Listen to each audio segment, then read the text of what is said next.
महाभारत अब तक बताई गई सभी कहानियों में सबसे लंबी कहानी है। ये न केवल पांडवों और कौरवों द्वारा अपने राज्य के हिस्से के लिए लड़े गए युद्ध का इतिहास है, बल्कि यह एक कालखंड के समाज का दर्शन कराते हुए हमें एक धार्मिक और दार्शनिक दिशा निर्देश भी देती है। शायद कभी आपके मन में भी ये विचार आया होगा कि आखिर महाभारत क्यों हुआ था। ऐसी वो कौन सी घटना थी जिसने इस कहानी को गति प्रदान की। सच तो यह है कि बुराई पर अच्छाई की जीत ही महाभारत युद्ध होने का वास्तविक कारण था। कृत युग में जब परशुराम ने अपने पिता की मृत्यु का बदला लेने के लिए सभी क्षत्रियों को मार डाला, तो दुनिया से न्याय और व्यवस्था लगभग समाप्त सी हो गई थी। चारों ओर राक्षसों तथा अन्य दुष्ट लोगों का बोलबाला हो गया।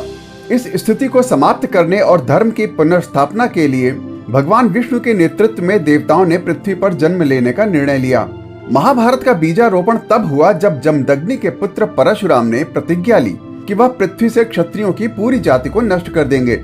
इस भयानक शपथ का कारण अहंकारी राजा कार्तवीर्य अर्जुन द्वारा परशुराम के पिता जमदग्नि की हत्या है। प्रतिशोध स्वरूप एक भयानक युद्ध में परशुराम ने कार्तवीर्य अर्जुन की हजारों भुजाएं काट डाली और राजा कार्तवीर्य अर्जुन के सभी पुत्रों को मार डाला। किंतु इस पर भी परशुराम संतुष्ट नहीं थे, अतः उन्होंने अब पूरे क्षत्रिय वंश को नष्ट करने का निर्णय लिया। परशुराम दुनिया में इतना खून खराबा फैलाते हैं कि वह समंत पंचक, जो कि आज का कुरुक्षेत्र है, की 5 झीलों को लाल कर देते हैं। पृथ्वी से क्षत्रिय राजाओं की इस अचानक सफाई के कारण कुछ घटनाएं घटती हैं। पहला, कानून और व्यवस्था का स्थान अब सबसे निचले स्तर की मानसिकता ने ले लिया है। दूसरा, अब ब्राह्मण और वेद सुरक्षित नहीं रह जाते। तीसरा, अयोग्य लोग प्रमुख पदों पर पहुंच जाते हैं और राजा बन जाते हैं। इस प्रकार बुराई अपने चरम पर पहुंच जाती है, धर्म का पतन हो जाता है और असुर पृथ्वी पर उतरते हैं। पृथ्वी पर इस बुराई के अचानक बढ़ने का एक और कारण भी है, असुर, जिन्हें कभी कभी दैत्य या दिति के पुत्र भी कहा जाता है।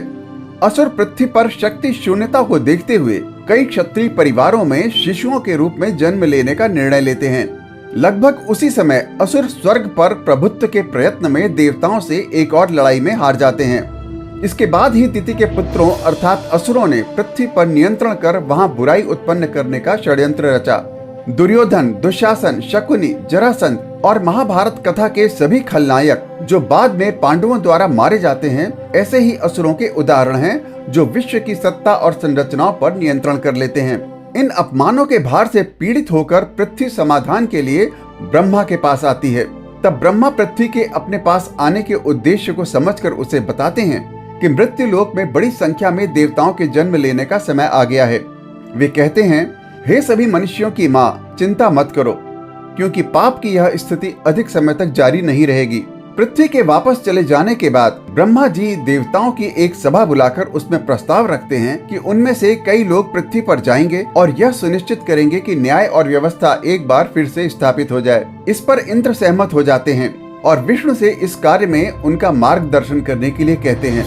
तब विष्णु सहमति पूर्वक उत्तर देते हैं कि ऐसा ही होगा। देवताओं की सभा में जहाँ यह निर्णय लिया गया कि विष्णु पृथ्वी पर कृष्ण के रूप में अवतार लेंगे, वहीं चंद्र देवता सोम को एक प्रस्ताव दिया गया कि उनके पुत्र वर्चस को भी बुराई से लड़ने के लिए मनुष्यों की भूमि पर भेजा जाना चाहिए। तब सोम उत्तर देते हैं कि हे देवगण, मेरा पुत्र वर्चस मुझे सबसे अधिक प्रिय है। मैं उससे इतने अधिक समय तक अलग नहीं रह सकता, अतः मेरे एक अन्य सुझाव को सुने। मेरे वर्चस को केवल 16 वर्षों के लिए मुझसे अलग कर दिया जाए। वह उस लंबी प्रक्रिया के अंतिम समय में प्रकट होंगे जिसमें नष्ट होने से पहले सभी बुरी शक्तियां एक साथ एकत्रित होंगी।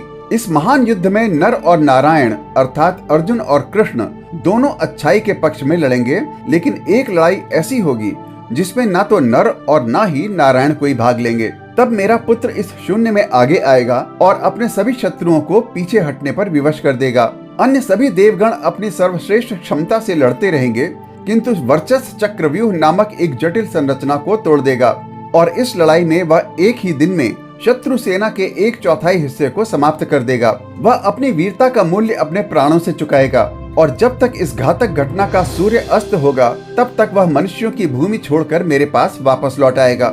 वह अपने वंश में एक वीर पुत्र को भी जन्म देगा जो लगभग विलुप्त हो चुकी भरत जाति को आगे बढ़ाएगा।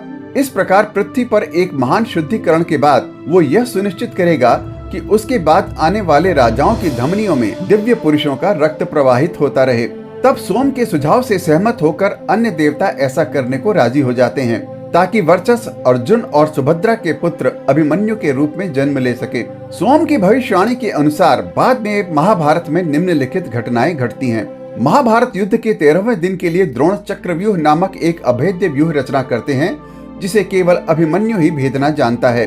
कृष्ण और अर्जुन को कौरव सेना के संचप्तकों द्वारा युद्ध के मुख्य स्थल से दूर एक किनारे पर खींच लिया जाता है। अभिमन्यु को चक्रव्यूह तोड़ने का काम सौंपा जाता है।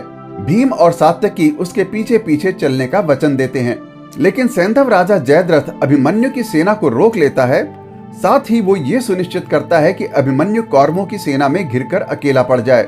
तब द्रोण, कर्ण, शल्य, कृतवर्मा और अश्वत्थामा सभी मिलकर अभिमन्यु को मार डालते हैं। हालांकि अभिमन्यु अकेले ही एक पूरी अक्षौहिणी सेना को समाप्त कर डालता है।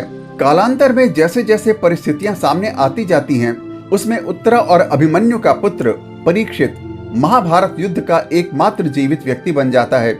युधिष्ठिर के बाद वह हस्तिनापुर का राजा बनता है। महाभारत के युद्ध में भाग लेने वाले कुछ अन्य प्रमुख अवतार इस प्रकार हैं। सूर्योदय से जुड़े मौलिक देवता प्रभास गंगा के पुत्र भीष्म के रूप में जन्म लेते हैं और शांतनु उनके पिता के रूप में। इस अवतार का एक अन्य उद्देश्य उस श्राप को पूरा करना भी है जो प्रभास को वशिष्ठ ने दिया था। भगवान विष्णु कृष्ण के रूप में जन्म लेते हैं और पश्चिमी राज्य अनर्त की राजधानी द्वारका के शासक बनते हैं। शेष, जो कद्रु का गुणी नाग बालक है, कृष्ण के बड़े भाई बलराम के रूप में अवतार लेता है। न्याय के देवता यम ऋषि मांडव्य के श्राप के कारण एक शूद्र महिला के गर्भ से विदुर के रूप में उत्पन्न होते हैं। वह धृतराष्ट्र और पांडु के सौतेले भाई हैं। यम कुंती से युधिष्ठिर नामक एक पुत्र को भी जन्म देते हैं, जो द्वापर युग के अंतिम वर्षों में पृथ्वी पर धर्म का अवतार बन जाते हैं। इंद्र, वायु और अश्विन क्रमशः अर्जुन, भीम तथा जुड़वा पुत्र नकुल और सहदेव को जन्म देते हैं। इनमें से अर्जुन और भीम का जन्म कुंती तथा नकुल और सहदेव का जन्म माद्री के गर्भ से होता है।